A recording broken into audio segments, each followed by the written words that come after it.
You're listening to That YA podcast.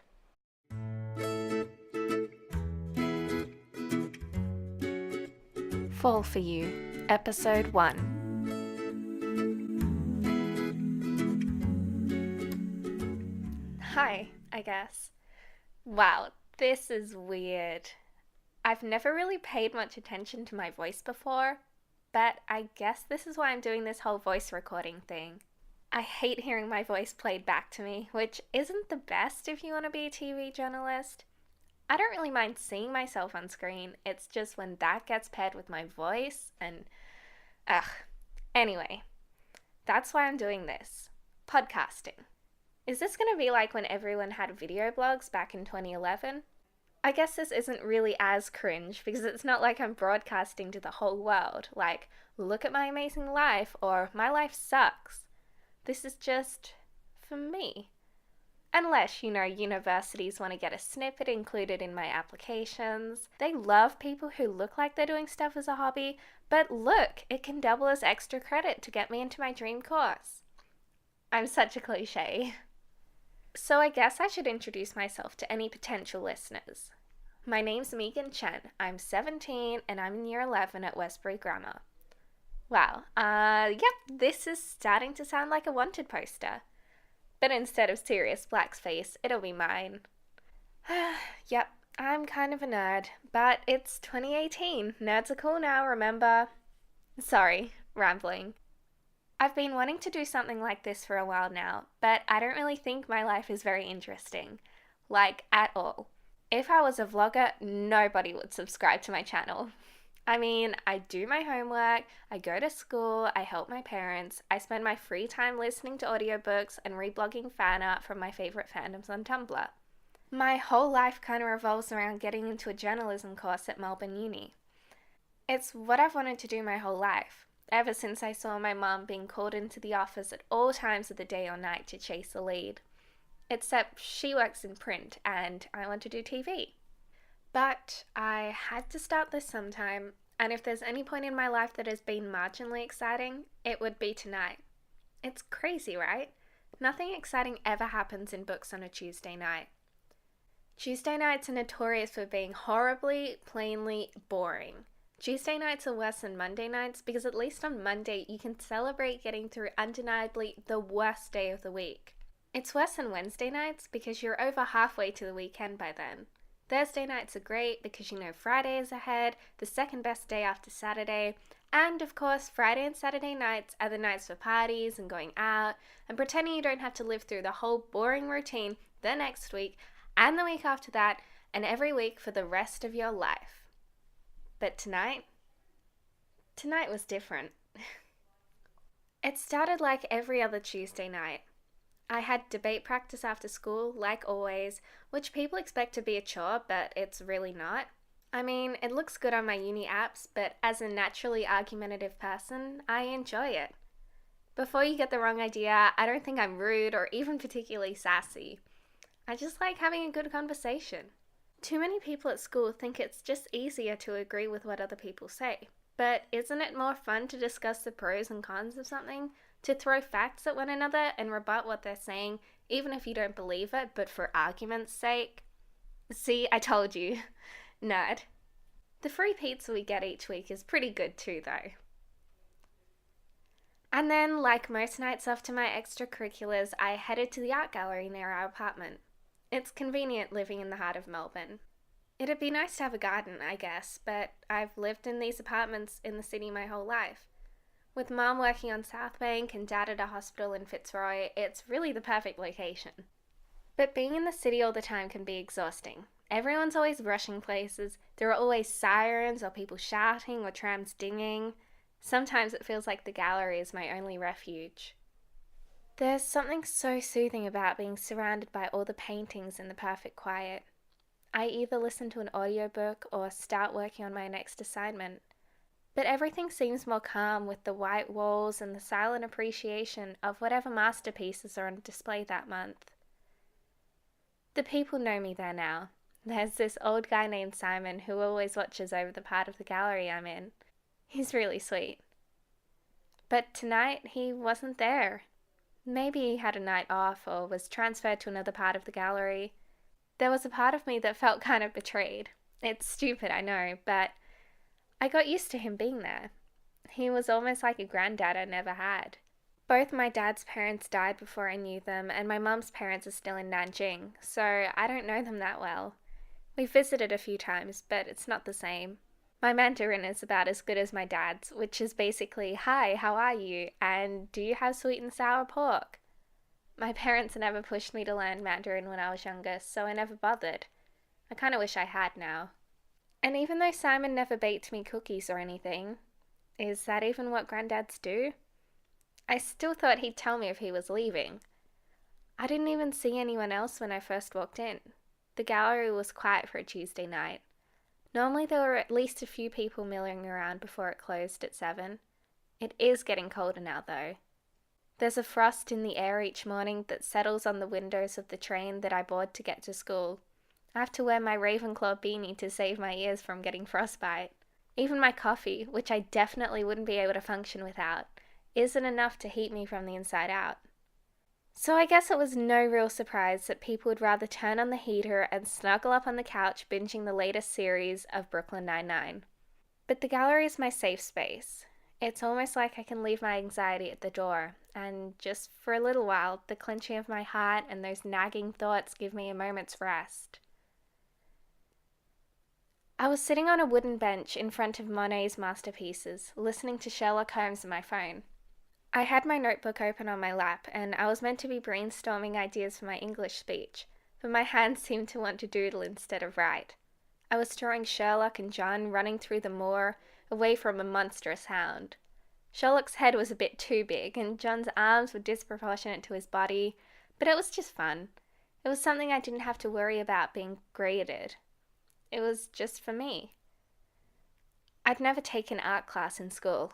I mean, why waste a subject slot when you could be doing something that could get you into your course? Art didn't really seem like a prerequisite for journalism to me. I paused the audiobook and stood up to stretch. My blazer was tight, but I was too cold to take it off. It was almost 7 o'clock anyway. My parents would be expecting me home soon. That was unless they got called into work or something. They didn't really have fixed work hours. But that's when I noticed someone standing in front of one of the walls. There was just a sliver of them visible. There was one of those pillars with artwork hanging on it, blocking the person from view. They were wearing all black. I guessed it must have been another invigilator, but their shoes. That's the thing that looked out of place. I didn't realize it at the time, but I was stepping closer to them.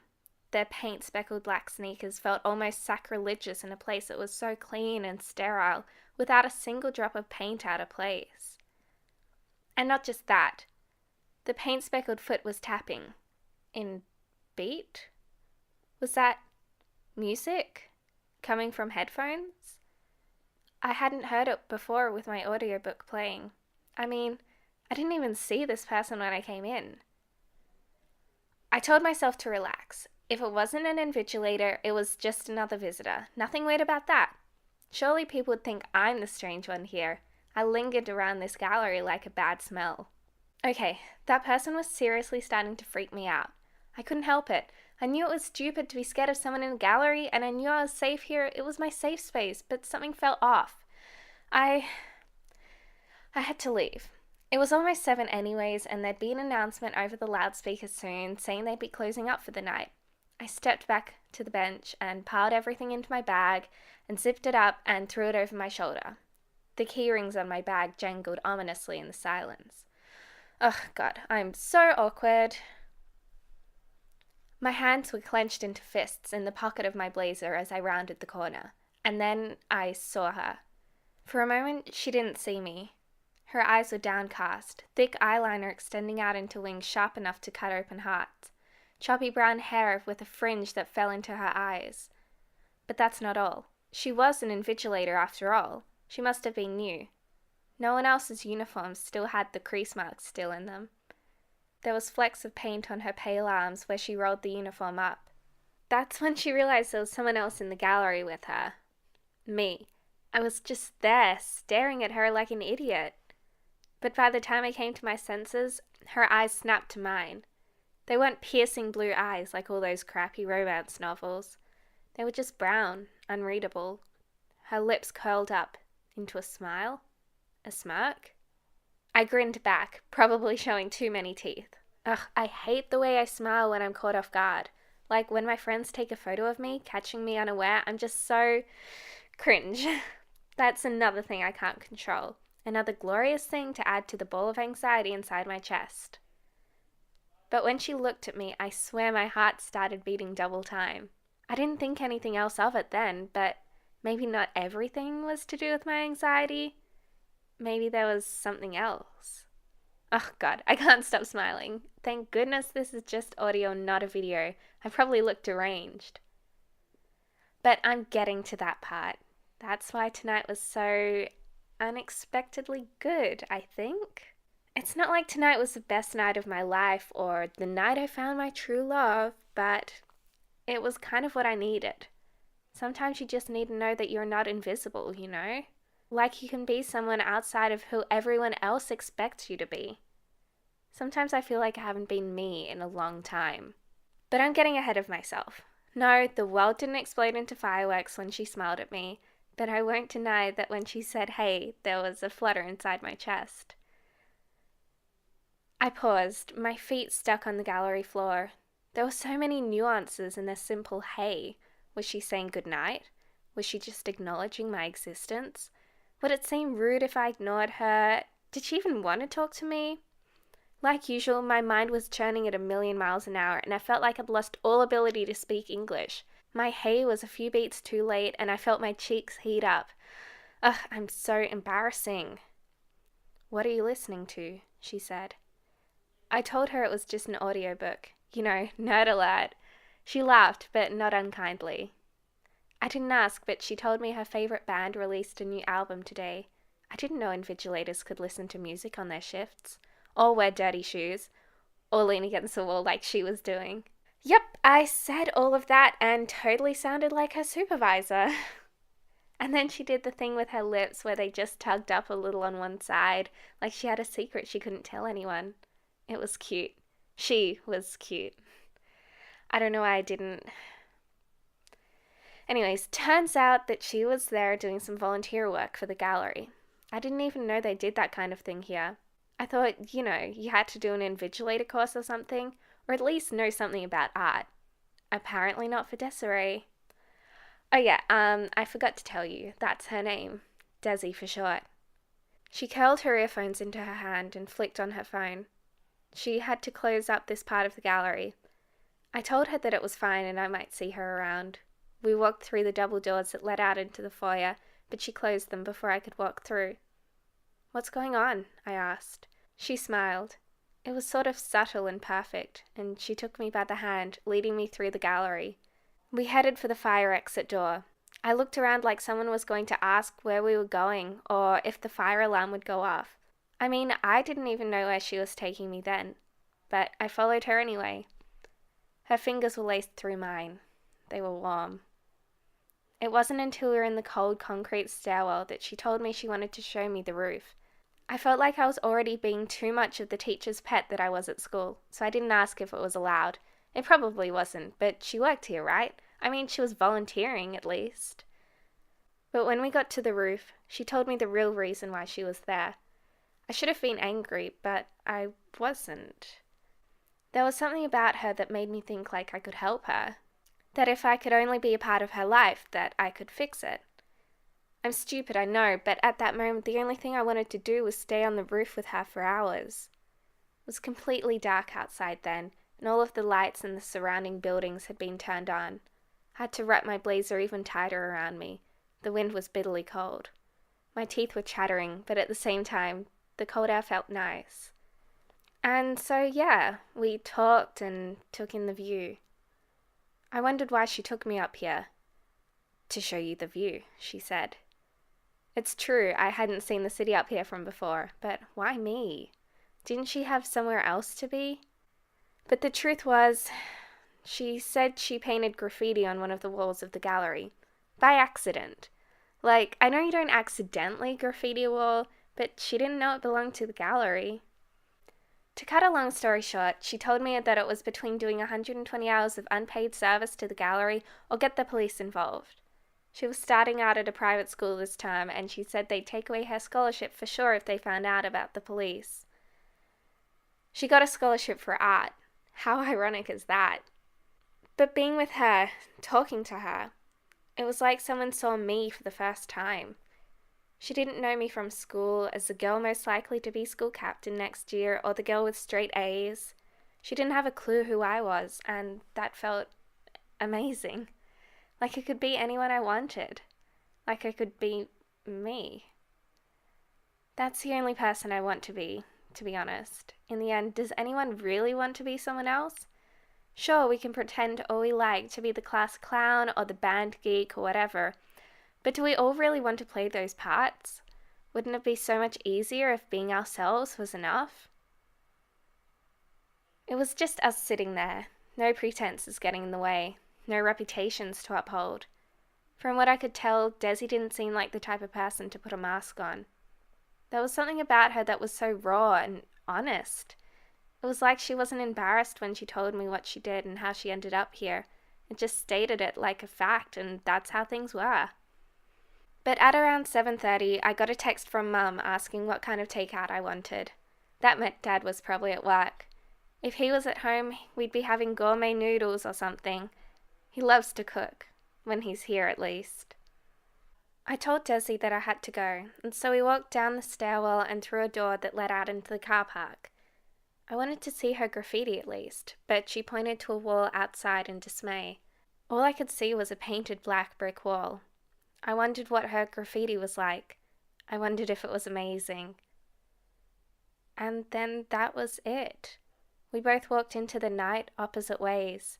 Looking back on it, I really should have got her number or her Facebook or anything.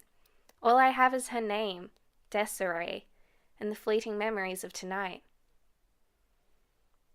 Mum and I had Indian for dinner. Now she's on the couch watching Love Child, and I'm here, sitting at my desk and denying the fact that I haven't made any progress in working out what I meant to make my English speech on.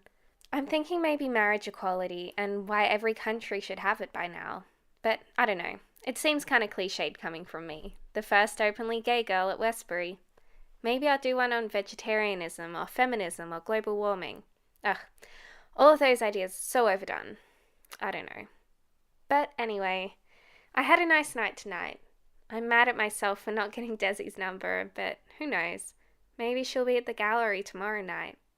I don't know how long she's done her community service for, or if she's just started, seeing as I haven't seen her until tonight. We'll see. I hope. That's really all I wanted to say tonight. I'm sure I'll be recording more of these if something eventuates, or if my life suddenly becomes interesting. I doubt it, but you never know. Not if Desi has something to do with it. Until then, I guess. Megan Chen, signing off.